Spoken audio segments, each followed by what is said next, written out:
15일 새벽 예배에 함께 하시는 모든 성도님들을 이 시간 환영하고 축복합니다. 이 아침에 우리가 함께 나눌 말씀은 누가복음 14장 15절에서 24절까지 말씀입니다. 우리 함께 읽도록 하겠습니다.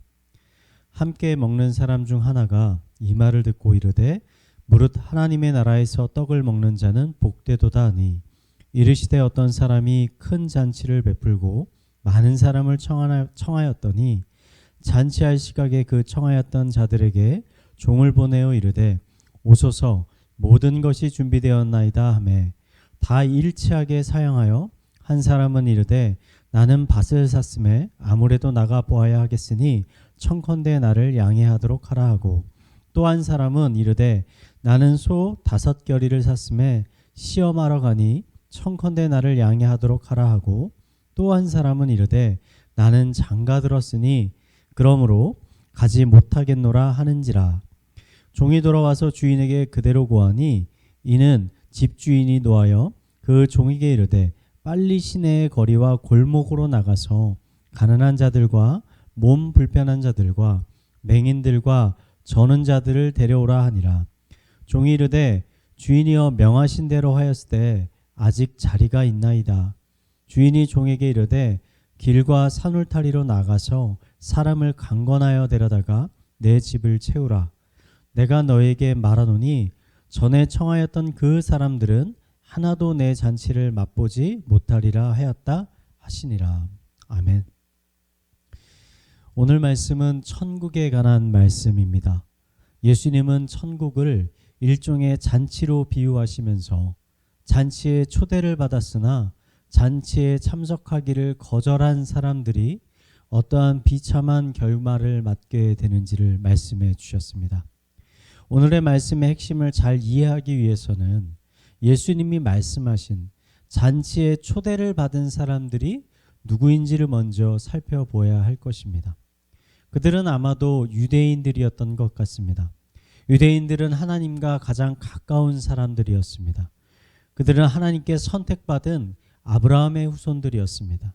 하나님은 그들을 애굽에서 구원해 주셨을 뿐만 아니라 하나님의 거룩한 백성으로 그들을 삼아 주셨습니다. 이러한 것들을 살펴보았을 때 하나님의 천국 잔치에 가장 먼저 초청을 받은 사람들이 있다면 그 사람들은 분명 유대인들이었을 것입니다. 잔치가 시작되려고 하자 주인은 이미 잔치에 참여하기로 되어 있던 사람들에게 종을 보냈습니다. 그리고는 빨리 그 잔치의 약속대로 참여하라고 말하였습니다. 그런데도 많은 사람들은 주인의 이러한 청함을 듣고도 잔치에 참여하기를 거절하였습니다. 그들은 참석을 거절한 이유를 다음과 같이 말합니다. 나는 밭을 샀는데 그 밭에 새로 농사를 지어야 하니 잔치에 참여할 시간이 없습니다. 나는 새로 소를 샀는데 새로 산 그 소로 밭을 한번 갈아봐야 하니 잔치에 참여할 시간이 없습니다. 나는 장가를 들었는데 신부를 기쁘게 해야 하니 잔치에 참여할 시간이 없습니다. 이 사람들의 말을 정리하면 지금 세상살이에 너무나 바빠서 주인의 잔치에 참여할 시간이 없다는 것입니다. 저는 이것이 오늘 말씀의 핵심적인 부분이라고 생각합니다. 세상을 너무 사랑하면, 세상의 일에 너무나 몰두하게 되면 결국 천국을 사모하는 마음이 사라지거나 하나님과 함께하는 만남에 소홀하게 된다는 것입니다. 초청을 받았던 사람들은 모두 잔치에 참여하기를 거절하였고 이 소식을 들은 주인은 크게 화를 내면서 그들 대신 가난하고 병든 자들 그리고 길에서 방황하고 있는 사람들을 잔치에 초청하였습니다. 그리고는 처음 이 잔치에 초청을 받았던 그 사람들은 다시는 그 잔치에 참여할 수 없도록 하였습니다. 저는 이 부분을 읽으면서 정말 무섭고 두렵다라는 생각이 들었습니다. 아마 초청에 거부한 사람들은 아마 이런 생각을 가졌을 것입니다. 앞으로도 얼마든지 비슷한 잔치가 있겠지. 또다시 잔치에 참여할 기회가 있을 거야. 지금은 바쁜 일들이 많으니까 일들을 마치고 난 다음에 다음 기회에 잔치에 참여하면 주인도 괜찮게 생각하지 않을까? 아마 이렇게 생각했을 것입니다. 하지만 이러한 생각은 어리석은 생각이었습니다. 주인의 초청에 거절한 사람들에게 두 번의 기회는 다시는 오지 않았습니다. 예수님께서는 아마 유대인들 중에 예수님이 하나님의 아들임을 깨닫고도 세상의 삶을 너무나 사랑하기 때문에, 세상에서 하고 싶은 일들이 너무나 많이 있기 때문에, 즐기고 싶은 일들이 너무나 많아서 예수님을 따르기를 주저하고 있는 유대인들을 대상으로 아마 이 이야기를 하셨을 것입니다. 저는 우리 시대에도 이런 유대인들과 같은 사람들이 많이 있다고 생각합니다. 친척들이나 지인 혹은 친구들에게 복음을 전하다 보면 이러한 반응을 보이는 사람들이 많이 있습니다.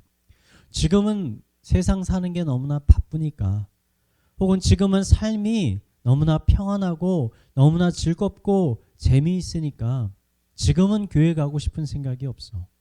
나중에 나이가 들어서 여유가 생기고 적당할 때가 되면 그때 교회 한번 나가볼게. 앞으로도 얼마든지 기회가 있지 않겠어? 라고 이야기하는 것이죠. 그런데 여러분, 정말 그들에게 더 많은 기회가 있을까요?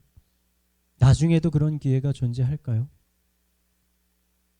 아닐 수도 있는 것이죠. 이미 복음을 듣고 교회 안에 들어와 있는 우리 신자들에게도 비슷한 이러한 태도들이 발견될 때가 많이 있습니다.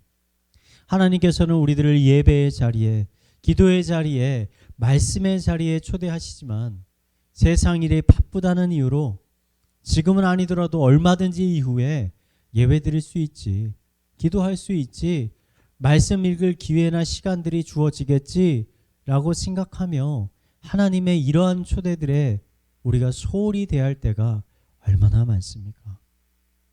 하지만 오늘 말씀은 우리들의 이러한 나태한 생각이 너무나 어리석은 생각일 수 있다는 사실을 우리들에게 가르쳐주고 있습니다. 여러분, 은혜의 문은 우리가 원할 때 항상 열려 있는 것이 아닙니다. 은혜의 문은 천국의 주인이신 하나님께서 그분이 원하실 때 열고 또 원하실 때 닫으시는 것입니다. 그러므로 가장 지혜로운 사람은 어떠한 사람이냐? 그 은혜의 문이 열려 있을 때, 그 문에 들어갈 기회가 있을 때 그 문에 들어가는 사람이 가장 지혜로운 사람입니다. 15절 말씀은 이렇게 고백하고 있습니다. 무릇 하나님의 나라에서 떡을 먹는 자는 복되도다 하니, 하나님의 나라에서 떡을 먹는 사람이 가장 복된 사람입니다. 이 세상에서 아무리 맛이 있고 아무리 다양한, 그리고 아무리 많은 떡을 먹는다 해도 하나님의 나라에서 하나님과 함께 먹는 그 은혜의 떡과는, 하늘의 떡과는 비교할 수 없는 것입니다. 너무나 바빠서 예배의 자리에, 기도의 자리에, 말씀의 자리에 나오지 못하고 계신 분이 혹시 계시다면 여러분, 오늘부터라도 그 마음을 돌이키시기 바랍니다.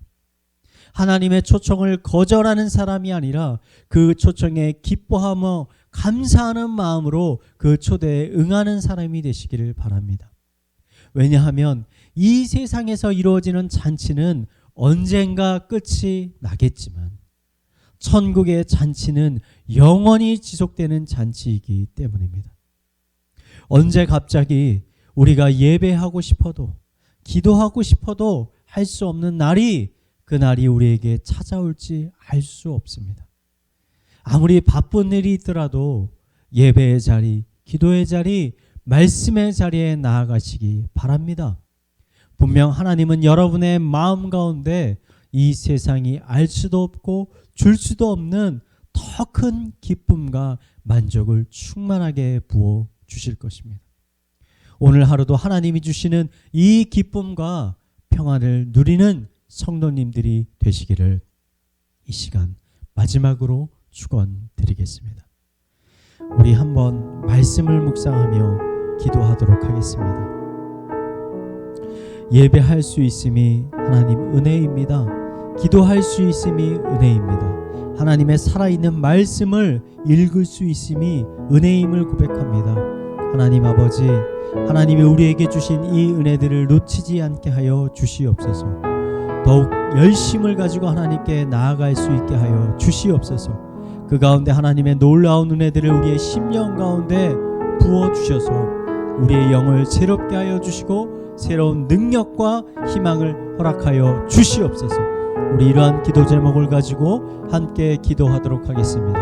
기도하시겠습니다.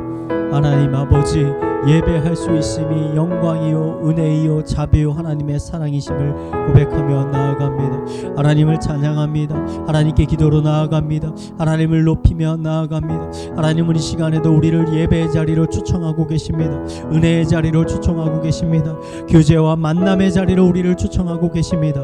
하나님은 모든 은혜의 원천이십니다. 모든 능력의 원천이 되십니다. 모든 기쁨과 평안과 능력의 원천이 되십니다. 우리가 하나님과 교제하는 그 자리, 그 잔치의 자리에 나아가 하나님과 함께 떡을 뗄 때 우리의 심령 가운데 하나님의 더 놀라운 은혜들을 부어주시옵소서. 하나님의 사랑을 부어주시옵소서. 비전과 새로운 희망과 소망을 우리의 심령 가운데 부어주시옵소서. 하나님이 주시는 이 능력으로 이 세상을 승리하며 살아가는 주의 자녀들 될 수 있도록 주님 인도하여 주시옵소서. 이어서 교회를 위해서 기도하겠습니다. 2월 21일과 28일 유년부에서 겨울 성경학교를 준비하고 있습니다. 성경학교를 준비하는 한성희 강도사님과 교사들에게 지혜와 능력을 부어주셔서 성경학교를 잘 준비하게 하여 주시옵소서. 또 이 성경학교를 통해 유년부 아이들이 하나님을 더욱 알아가고 진실한 믿음을 갖게 하여 주시옵소서. 우리 겨울 성경학교를 위해 한 마음으로 기도하도록 하겠습니다. 기도하시겠습니다.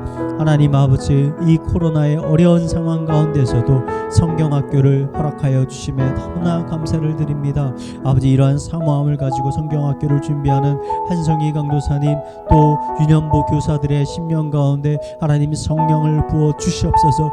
그들에게 능력을 더하여 주시옵소서. 아이들을 사랑하는 마음 주시옵소서. 기쁨을 주시옵소서. 화평을 주시옵소서. 활력을 주시옵소서. 열정을 가지고 이 수련회를 준비할 수 있도록 인도하여 주시고, 아버지의 이 성경학교에 더 많은 유년부 아이들이 나와 하나님이 누구신지, 하나님의 그 놀라운 은혜들을 깨닫는 시간들이 되게 하여 주시고, 이를 통하여 그들의 마음 가운데 진실한 믿음과 굳건한 믿음들이 자라갈 수 있도록 주님 인도하여 주시고 축복하여 주시옵소서.